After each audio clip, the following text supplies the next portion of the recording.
দেখো এখন dinner time. তো ডিনারে কি কি দিয়েছে দেখা। বাড়িতে খাওয়া দাওয়া কি দিয়েছে বল? খুব কম করে নাকি? একটা স্ক্রিনশট নিয়ে নে, বিশাল রোগা। একটা ফটো নিয়ে নে না। ছাড় বের কর পুরোটা ফটো তো। দেখো বন্ধুরা এখন আমাদের ডিনার দিয়েছে। ডিনার বলবি তো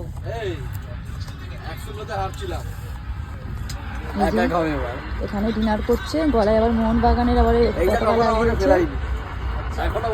আর আমি বাড়ি থেকে নিয়ে এসেছি রুটি আর চিকেন। ওরা খাচ্ছে, আমি খাচ্ছি না। গ্রিন ওরা আমায় দাও, ওটা আমায় দাও। এই তো চিকেন আছে। চিকেন, ডাল, আলু ভাজা সবার একই, তুমি আর চিকেনটা বাদ দিয়ে খাও না। রুটিও মুগ দিয়েছে। ডালই তো দিয়েছে। আর আমি বাড়ি থেকে নিয়ে এসেছি রুটি আর চিকেন। আমি কিন্তু খাবো না, আমারটা পড়েই থাকবে। তো চলো ডিনারটা করে নিই। তোমাদের সবার ডিনার কমপ্লিট? আমাকে দিতে। সবাইকে গুড নাইট, দেখা হবে কাল সকালে। আমরা এখন ঘুমাবো। না দেখা হলেও চলবে, কোনো অসুবিধা নেই। কেউ কোথাও পালাচ্ছে তুই কি আমাদের জন্য রুটি করেছিস? হ্যাঁ তাহলে